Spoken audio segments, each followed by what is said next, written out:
The manga starts and there was a serious verdict handed down for the main protagonist of this story. With a chilling voice, the judge announced to everyone that Satoru would receive capital punishment for the murder of 15 people. As he said this in a deafening voice, Satoru heard this, and we get a cold introduction of our main protagonist. As he glares at the judge and the justice system with dead eyes, he reflects how he can finally rest. The judge goes on and on about how his case would have no appeal, and since his crime was too great to even show mercy, he would receive the high-degree charges. The real reason that he did something like this was darker and more painful than anyone could ever imagine. Last year, his childhood friend was brutally killed, and the 15 men did something worse to her. As she lay there, all broken, she drew her last breath while dozens of men showed her no mercy. We finally learn why he did the things that the court would punish him for. After her body was discovered, Satoru heard the news of this, and his entire world was turned upside down.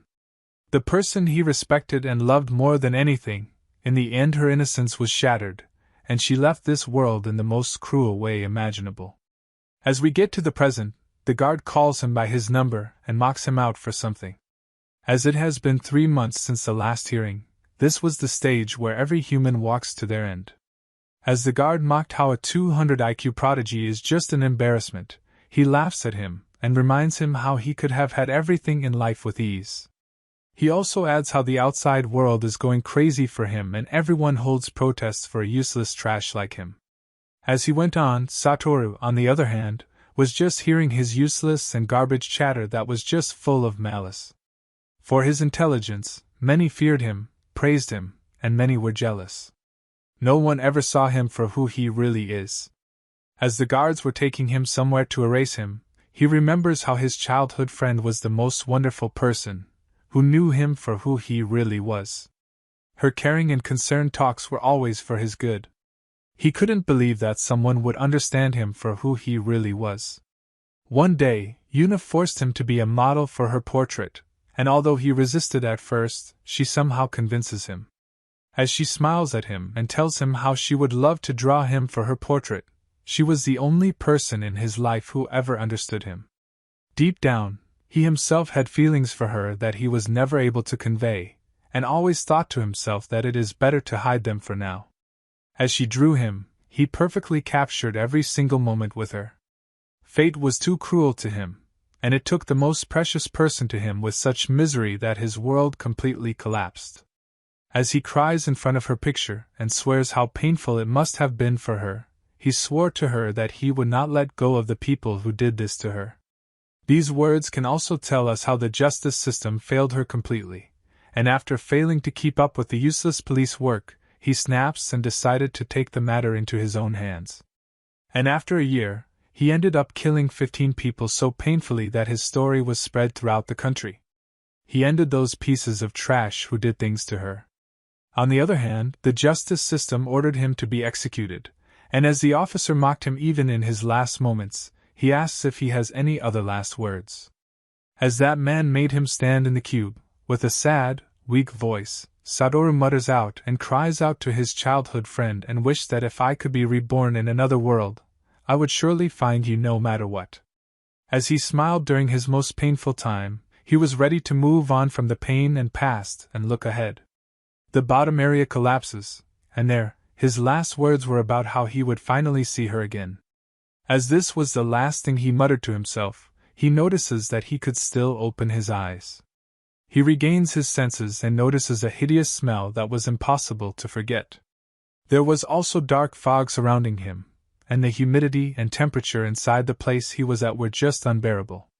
He asks just what is happening, and as his vision became clearer, he saw a different ceiling. He glances to his left, and saw a person. As he gets up, he was lying on the top of a pile which had hundreds and hundreds of rotten flesh. As his hand ended up near someone's eye, it had maggots in it, and he flinches immediately. He jolts back and lets out a big scream, and in the next second, he throws up. He kept wondering what happened, and how was he here, but from the side, a door opens with a loud, eerie sound. As two people dragged a body, 3 girls were taking care of something that should be questioned. As they struggled with everything they had, he finally realizes that these girls are throwing everything here. As he moves and the girls notice this, they ask if someone is there. And as he glances at them, one of the girls from the side lets out a big scream. It seems like she had seen a nightmare that she can't avoid, and as her desperate scream shocked everyone, they started to yell that there is a beast here. As he approaches and tells them how he is not a beast, the girls take off running, and he began to chase them. As he goes across the door, he saw something that never in his life he thought could exist. As he made his way out, he was in fact on Earth. However, the sun was completely different from what we remember. The sunlight was somewhat too grim and disturbing. As he looked at the hideous sun, he shouts to himself and asks about the abnormal setting. He grabs his head and questions just what is happening to him, and he reminds himself that he was executed by the guards, and there should be no way for him to be walking around. As the school had broken fences and windows, something very dark was surely happening. As the girl who screamed earlier falls down, she cries out to the girls who just left her and ran away. She ended up hurting her leg, and as she calls out to them, Satoru, on the other hand, comes closer to her asking what is happening. As she lets out a big scream, he notices her uniform and asks if she is from this school as well. As he glares at the school itself, it was completely ruined and nothing was left there. He asks just how long did this all happen? But the girl kept muttering not to kill her. As he reassured her that he won't hurt her, from the back, a man was standing just behind Satoru, and he had no idea. From the uniform, it was clear that this was a police officer of some sort, and in the next second, this so-called police officer knocks him out, and Satoru ends up falling to the ground. As the police officer started to mutter in a weak way, and started to speak in a dead perverse tone, he reports that he has eyes on a suspect, and now he would begin the punishment. In the next instant, he undresses himself and lets out a disgusting smile, as if he had found something to enjoy. As he pushes himself onto the girl, he was too aggressive and just wanted to do something horrible, and he immediately tears her jacket, and it was clear just what this piece of trash was doing. As the girl pushed him away, that garbage even began to lick her hands with which she was pushing him. The poor soul cries out, and in the next second, Satoru stabs him with a rusty shovel. As it easily tore through his flesh, the scared girl herself finally opens her eyes. He digs the shovel deep, and as he throws him away, Satoru was not going to let these types of trash roam around on Earth easily. He glances at him with rageful eyes, and in the next instant, he brings the shovel near his eye level and slams it down on his garbage manhood. As he was doing something that everyone agreed on, and appreciated the main protagonist for, he became a devil and ended that lump of flesh. He also eviscerated him and ended the things that he used to do terrible things with. As he gasped for air and was still confused, he exclaims and asks her, "What is happening here?" He screams at her for not helping him, and he keeps questioning about the bodies, the sun, and the strange behavior of the officer. The headache that he held was starting to act up, and with a trembling voice, she mutters and calls out to his name. And with a weak voice, she lets him know that he has already died. As his eyes widen to hear this, from the side, a girl shoots an arrow at him, and it fails to hit his head. As he glances ahead, he saw a girl stretching her bow, and she asks Saya if she is okay. She asks her if the man has killed the officer, or if the beasts are blindly attacking one another. As they were sure that he is a beast himself, the girl didn't hesitate for once, and lets out another strong shot at him. This time, it breezes past his left eye, and he knew that he is dead if he lets her shoot again. As he knew that things are going to turn dark for him, if he would stand there for a minute, he dashes off with everything that he had. He runs into the school and decides to go to the upper classes. He questioned just why could someone attack anyone with a bow. However, as he slides into his classroom, he finally understands the Earth that he was teleported into. As he saw all of mankind's creation crumbled to dust, the Earth that he knew was no longer there, and everything here had crumbled to pieces. The entire city was done for, and he reminds himself to wake up from the dream. And the girl finally catches up to him. As they corner him, he was sure that he has heard of the voice of one of the girls. He asks if her name is Anazaki, and the girl herself questioned him. As two of the girls mutter impossible, they let him know that they stabbed him over and over again, and he should already be dead. They added how he turned into a beast who attacked everyone in front of him, and almost killed a couple of people. The words flare and beast kept hovering over his head, and he questions them about this. His behavior was also unusual, and he didn't know about the tragic end of the earth.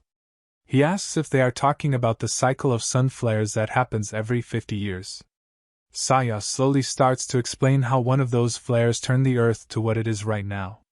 The plasma fell onto the earth that day, and affected every single man on earth and turned them into man-eating monsters, who also violate women on sight. They talked for a minute, and his nerd talk pissed off one of the girls, and she mocked him how his ass couldn't calculate the end of Earth. The zombies outside were all men, and as they interact, we learn that due to some unexplainable reason, the flare and radiation of some sort affected every man's brain, and they became savages who knew nothing but flesh and pleasure. She adds how there are no sane men left in the world and all the men just attack women on sight.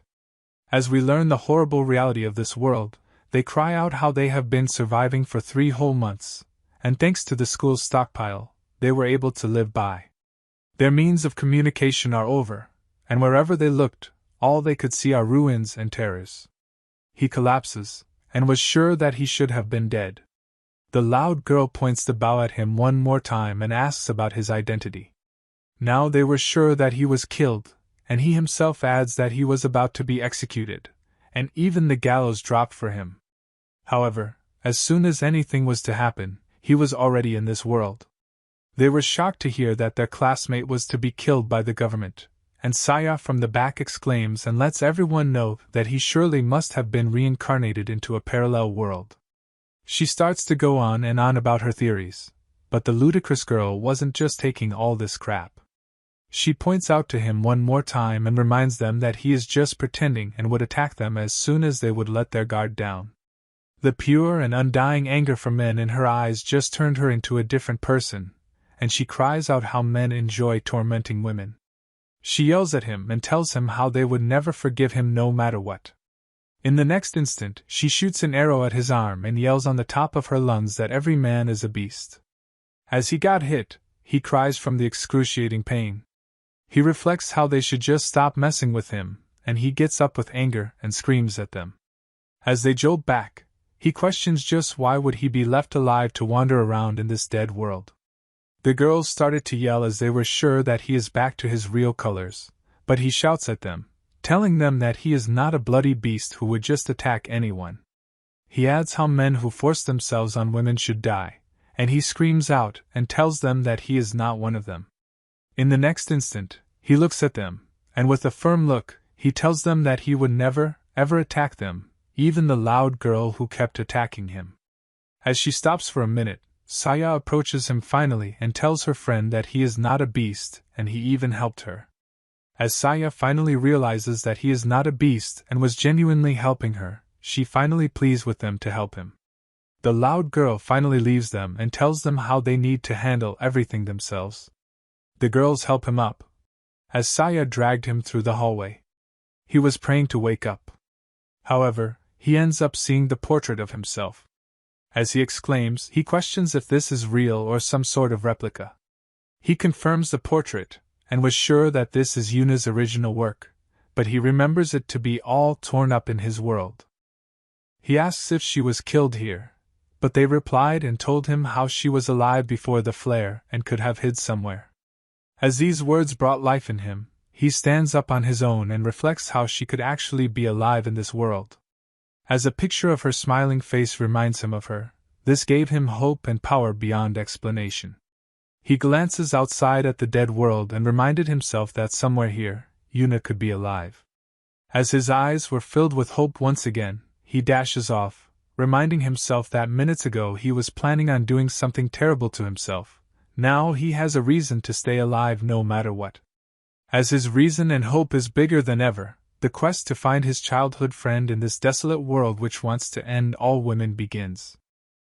As he realizes that the person he cares for the most is still alive, he starts moving towards some place. Both girls ask him if he is going somewhere. He replies and tells them that he is going to search for Yuna, and just as he went outside, he glances to his side and saw a very disturbing and sad sight. As a figure was doing something unimaginable to the loud girl who shot an arrow at him earlier, both of the girls cry out for their senior. As he recognizes the man who was doing this, he was sure that he is Yuna's father. With a disgusting smile, he spews something. Satoru asks if he is her father, however, he was already long gone, and from him, a strange smell invited him. The beast launches himself towards him, and Satoru had to defend himself. As the beast takes him down, the man was actually trying out the open-minded theory. As the terrible smell coming from him makes him realize that he needs to wake up and face reality, he tackles him down and drops a painful arm bar which breaks his arm in two. As he screamed, he stabs an arrow in his eyes with no hesitation whatsoever. To make sure that he is dead, he kept hammering down that arrow over and over again, and finally, the dog was dead. Just seeing this sight, he realizes that Yuna herself would face danger beyond understanding, and he reminds himself to hurry no matter what. Though paranoid, he had lost a lot of blood, and in the next instant, he collapses onto the ground. In a different room, a beautiful nurse was working on some samples of blood and muttered to herself that beasts are no longer humans. From the side, both Saya and the other girl carry Satoru to the nurse. As the teacher saw a man with her, she was scared and she exclaims how they should never get close to a man, and Satoru recognizes his teacher and calls out to her. As they started to brief her on the things that happened, she understood that he is not a beast, and she immediately patches him up. Now his teacher was beyond surprised and tells them how this is almost impossible in their current world, and she adds how he should not move around that much. For now, she digests the story of him being a reincarnate of something, and she herself perfectly reassures Saya that he is not a beast. From the side, he noticed that half a dozen girls were glaring at him, as if he is a lab rat, and they share how girls from nearby places sheltered in the school. With a pleasant smile, one of his classmates reminds him how this is the safest place for them, and they have been at peace for some time. Their teacher starts to explain how the beasts actually sense and smell women from far away and react accordingly. She adds how the female hormone estrogen likely makes them react the way they do. Satoru exclaims and reminds her that male bodies produce these hormones as well, and she replies that due to the flare, the ability to produce these hormones is no longer present in the males of this world. Their teacher added how the smelly junkyard near the school might have been making it harder for the beasts to track them down, but for now, they are pretty much safe here. She figured that his plan is to venture outside. Without any complaints or requests, she reminds him that it is impossible to go outside at night, and his best course of action would be to search for his childhood friend tomorrow. As he hears this, he kept muttering her name over and over. Now to feed all 30-plus survivors, almost 3 times a day, is no easy task. As the girls sat on the benches looking as if they are ready to just crumble, they were given 3 small biscuits of some sort. One of the girls exclaims and shouts at them for feeding them so little. And as war and ruin also change humans, she tells them to hand over the share of the dead senior to her. The girls around her started to fight among themselves, claiming that they deserve it more than her. The girls started to throw hands at each other. His teacher shares how this is normal and for survival, this is their normal exercise. She mutters how this is their limit, and both emotionally and physically, they are exhausted, and their food supply has run out as well. As she was about to say something else, he walks over to them and tells them to stop fighting and take his share of food. As the girls flinch and start calling him a beast, Saya tells them that he is different and normal. Just as she tried to calm them down, from the back, a girl approaches them and mocked how she thinks that he is normal. She asks if she has forgotten how many girls have suffered at the hands of men. The loud girl started to point out the hideous things that men do to women, ranging from assault all the way to terrible and unexplainable things. She exclaims and tells them how men scared them more than anything. As they start to badmouth men and their natural role in life, they pointed out how they want to be carried away, how they speak loudly to them when angry, make women walk behind them, and always expect gratitude from women. They let out their pent-up anger. In this reality, They had forgotten how many lives women had ruined of men as well, but considering this world, their words were sharp and cruel. As the great loud girl glares at him with hateful eyes, she reminds him that the world of men is over, and there is no place for them here. They started to toss out plates and literally anything that they could grab. They threw that at him, and he wondered to himself, just where did he go wrong? He watches the girls form groups, and there he finally understood that sometimes the fantasies that people think about are more cruel than ever, and in reality, you can't expect to make everyone happy. He walks off and decides to just hang around on the roof. He remembers how his teacher was right about venturing outside in the dark. Although he had things he wanted to say on behalf of men, he just couldn't ignore the situation that they had to live in. But one thing was sure, he was ready to leave this place tomorrow without fail. His main goal is the same, he would have to find Yuna no matter what, and he would have to do it fast. Although he hoped for her to be safe, he still feared to lose her to the same fate and way that she did in his world. As he was thinking of this, from the back, Makino enters, and she started to apologize for the things that all the other girls told him. As he shakes this topic off, in the next second, she tells him in a determined and hopeful voice to not leave them here. As she pleads, she adds how they are hopeless and driven to insanity. Poor Makino had come to a point where fear was starting to drill in her bones. She holds herself together, and shares how she is not doing well and is barely holding on to the thin thread of life and sanity. She glances at him and tells him how he is a new hope for everyone there. She adds how if he was reincarnated, there could be a way for them to transfer to his world as well. Although she made some sense and spewed all of this, deep down she wanted a man to stay with them no matter what. As she cried while embracing him, his teacher walks in on them. She requests some of his time, and as she leads him to the clinic, she starts to cover up the window and everything. It was clear that she was creating a private place for the two of them. She adds how since the flare nothing survived, and in a few decades humans would go extinct. He hears this and was wondering just what is she talking about and leading to. All of the girls who suffer from the hands of the beast end up dying on the spot, and if this continues, there is no hope for them. As she shares how the beasts are not able to reproduce, she points out how the Y chromosome is absent, and that is why they can't help in conceiving a child. As he listens to this, in the next instant, she begins to undress herself, and adds how it is vital to keep humanity going. She explains how there could be a world without men, and this would definitely not end well. As she began to lean on him, she asks him to leave a source of breeding for them, if he is going soon. The weird teacher finally shows her real colors. She begins to aggressively undress him, and she mutters how he is a hope for her as well, and this would all be for the greater good. She sits up and with a gentle voice she tells him that his Y chromosomes would be her hope. As he starts to shake her off, he cries that he has no experience and in the first place he is not interested, but his teacher was already one step ahead and muttered that if he would like to do this using her hands, her mouth, or perhaps he would like to go all the way with her, she is ready for them all. As she says this, he immediately throws up. As he couldn't bear this thing, he tells her in a weak voice that the piece of trash who did horrible things to his childhood friend, he went and did justice to them one by one. First he would cut them off and then he would kill them in the most painful way. He shouts and tells her that he hates thinking about going all the way with a person, and in the first place he loathes the idea of pleasing himself when the person he cared for was killed by this activity.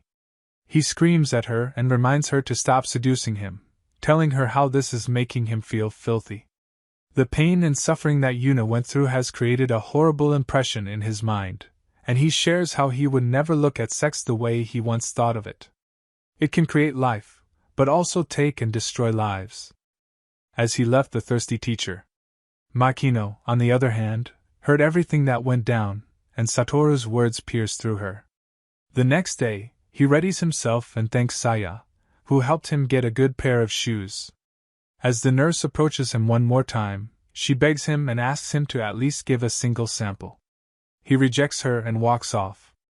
Another person calls out to him, and it was Makino. She shouts and lets him know that she would come with him as well.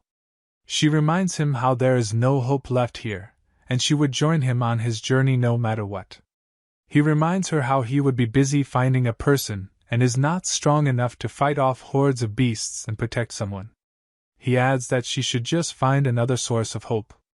As they were interacting, a loud scream from the side was clearly heard by them.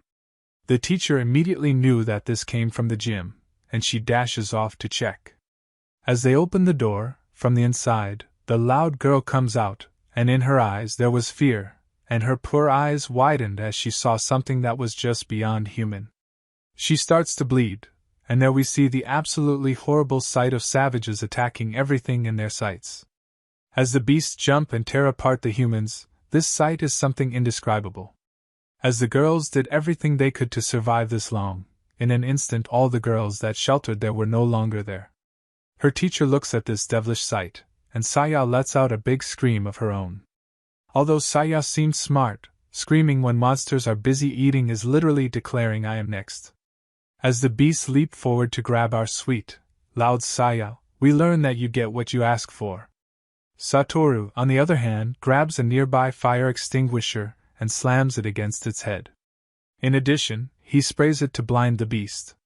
As this somewhat worked for them, he grabs Saya's hand and dashes off with her. As the beasts start to chase them, they killed everyone in that gym. Every single one of them, in the most brutal way possible. Saya starts crying, and the loud girl herself couldn't help but cry. She barely makes it out of something that she would remember forever. As the teacher herself points out how this place is done for and they would have to move out since the beasts know this place already, she cries out and asks, just where can they go? Makino, the most clever girl yet, clings on to him and starts muttering to him to not abandon them. She reminds him how the safe place that he told her earlier to stay at is gone. She starts to tear up and cry, telling him that he is her only hope. He tells her to stop crying and to move out of this place, and Saya starts to add how even if they were to move out, they would still be deprived of food. And the loud girl shouts how they should never think about sneaking into the school again for food. The clever Makino points out how she actually has all the food she could carry and emptied the school's stockpile. As the teacher points out her disgusting act, she smiles at them, telling them that at least this will save them. As we learn the real reason the beasts discovered them in the first place, we see that Makino actually led all those beasts to the school. She threw her used uniform, which had her smell on it, and slowly guided them toward the school. As this caused the death of dozens upon dozens, she grips him harder and lets out a weak voice telling him that they should move on. This little trash killed dozens of innocent girls just to create a situation for herself and make Satoru take her with him. She glares at him with a dangerous look, and we can conclude that she is perhaps more dangerous than those beasts. He grinds his teeth and reminds them that he is going to search for Yuna, and they can carry their own weight and follow him if they like.